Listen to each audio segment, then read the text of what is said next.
Hey, this is Aaron. And this is Kristin. And this is the Drive Mode Show. I want to hear you say that once, though. Wait. Let's hear your funkiest voice. Drive Mode Show. Let's hear your funkiest voice. Drive Mode Show. It's not as good. No? It's better Aaron style. How about a high-pitched, like, metal scream of it? Drive Mode Show! I'll pump the audio up on post. I'll never drive Mode Show. Anyway. So today, let's talk about music and audio systems. Because it's our favorite topic.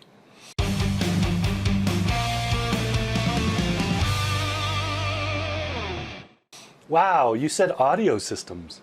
Hey! I know. I'm getting it. We're all professional now.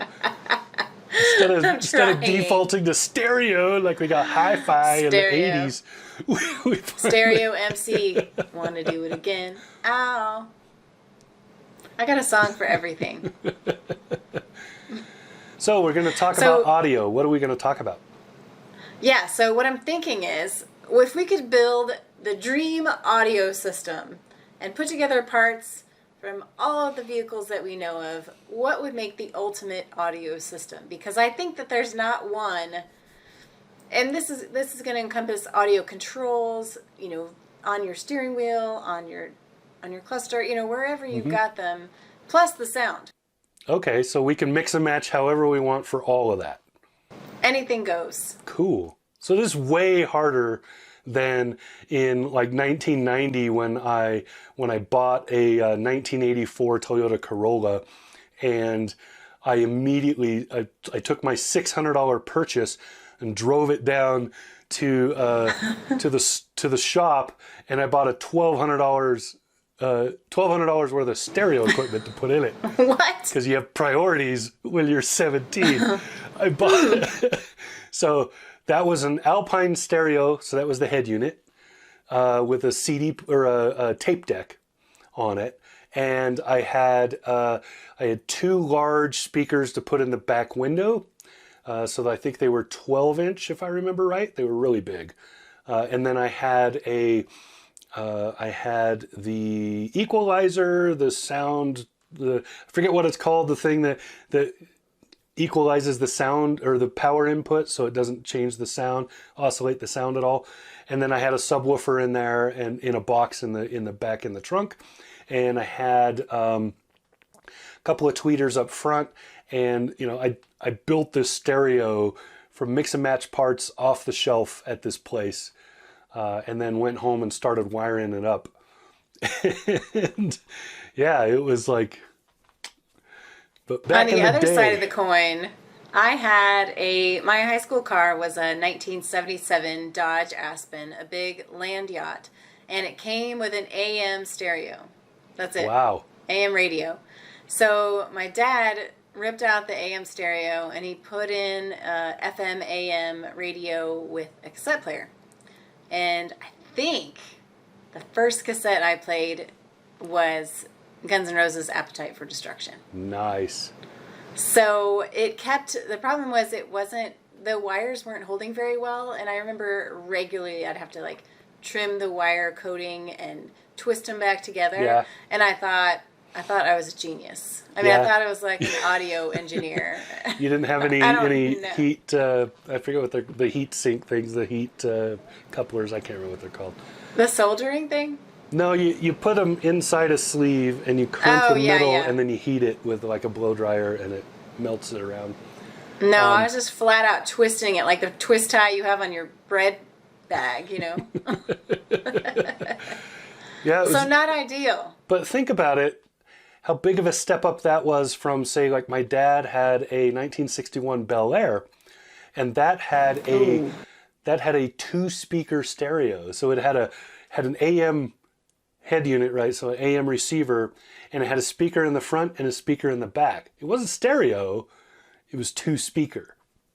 But that was a big deal. That was like a $20 option or something for that car. It was a big upgrade. So, along with the I think it was $70 heater that you mount on the bottom of the dash. The dealer would mount on the bottom of the dash. Those things that would light your pants on fire if you got too close. My God. Here's my heater. Here's my fire extinguisher. Safety wasn't a big deal back in the 50s and 60s. Yeah, it was all about how you look, darling. Right. So today's units, we've got multiples. We've got all the stuff you talked about. We got controls that are on the steering wheel. You have a touch screen or a command screen, some sort of infotainment screen. You've got the actual stereo, which may or may not be separate from that. You'll have usually have dials to go that are physical for that. You have different speaker systems. You have different sound changing systems. So now they have noise canceling, so it cancels out the road noise from the car as it's playing music. These are all things that you see, and it's amazing.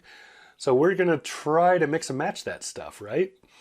Yeah, and I think we should start with the sound first and talk about the major brands of audio systems and how it sounds in the vehicle.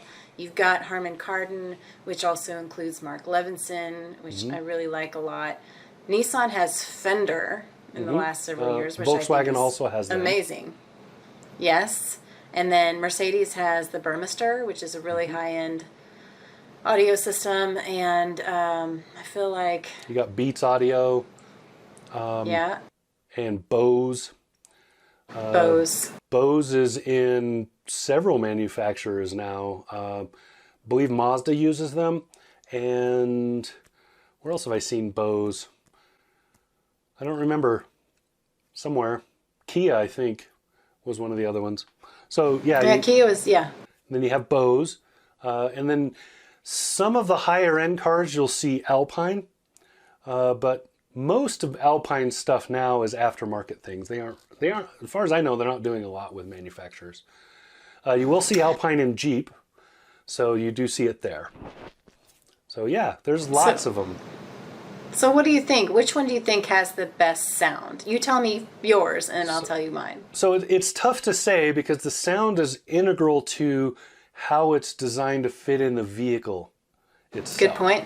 So I've been in vehicles with Fender audio systems, mostly Volkswagens, that sound really good because they're well tuned. They're just nicely placed and tuned for that vehicle. I've been in other, also Volkswagen vehicles that had Fender that sound like crap. So a good example of that is the Volkswagen Beetle. So they're no longer making it, but the Volkswagen Beetle, the coupe, had beautiful sound from its Fender system. But when you got the cabriolet, when you got the convertible, gone. It sounded terrible. And some of it was the roof acoustics, and some of it is because the placement of the speakers is the same in both cars. And it was better placed for the coupe than for a convertible. Because they weren't aiming for that reverb off of the roof. They were, and they couldn't get it from the convertible. So it's really tuned to the car. And you talked about that. You've got the Mazda. Do you have the Mazda CX-30 now? Yeah, which is a Bose system, and it's perfect placement. We have a whole video on that. I'll link to it down here because that's the best I've been in, and having been in pretty much everything, that's really saying something because I've been in some very, very good ones. But so for audio, I would choose either Bose or Fender tuned to the specific vehicle. I really like Burmester, is that how we're supposed to say it? Yeah. Burmester. And I really like Harman Kardon when it's done well. But really, the most consistently done well seem to be Bose and Fender, for me, in my experience. So I would go with those. Okay. I can definitely see on the Fender, my favorite audio system, I think, that I've heard so far. Well, there's two. One's kind of an outlier. But the one that's consistent across the board is Mark Levinson.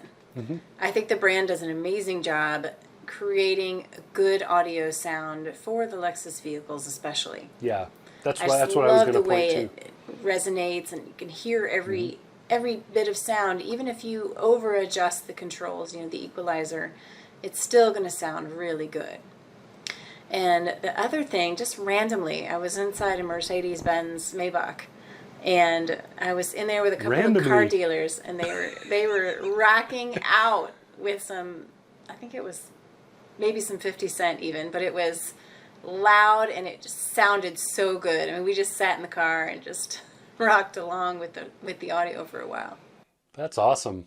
So my only issue with Mark Levinson is on the low end of sound. So not necessarily the bass, but just above that. So where you're going to have like a bass guitar, you're going to have maybe a rhythm guitar in some bands, but that lower end of sound that's not quite into the bass level. That sound in Mark Levinson systems often tends to reverberate. So you end up with that speaker buzz, bzz, bzz, you know. The best way to test this that I have found is to take the Metallica and Justice for All album. Great play anything album. off of that really loud, and you'll hear it if the speaker is not made for that, if it's not tuned for that. I'd recommend Tool as well. Tool has some incredible bass lines. Especially in Enema, and what's the Einema, I think is how you're supposed to say that. And what's the one right before that? Anyway, not the current album, but the two before that.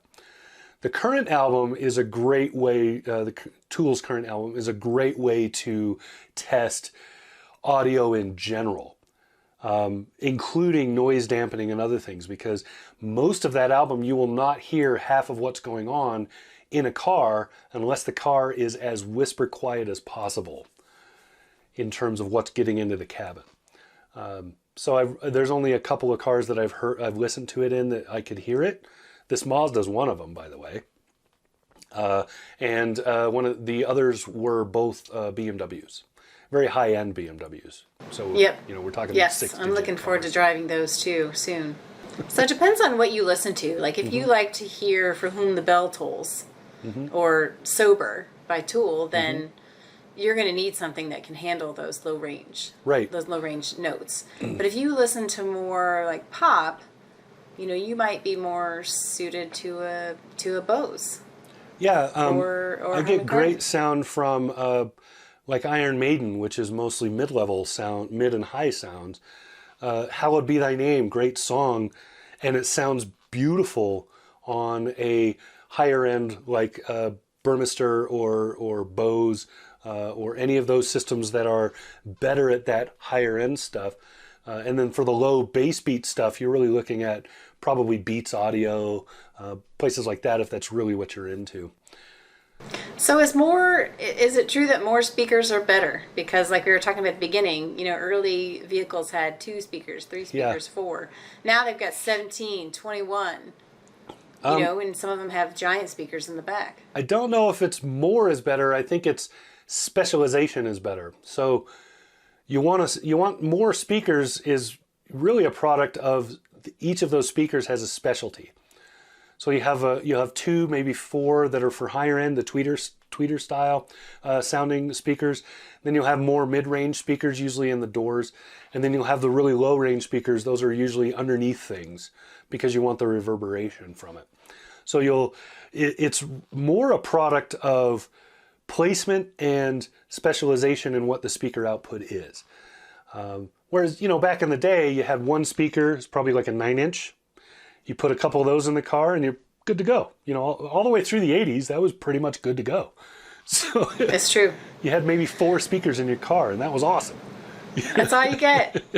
So let's talk a little bit about how you can control your audio while you're driving, because you and I both like to drive. We both like to drive with music.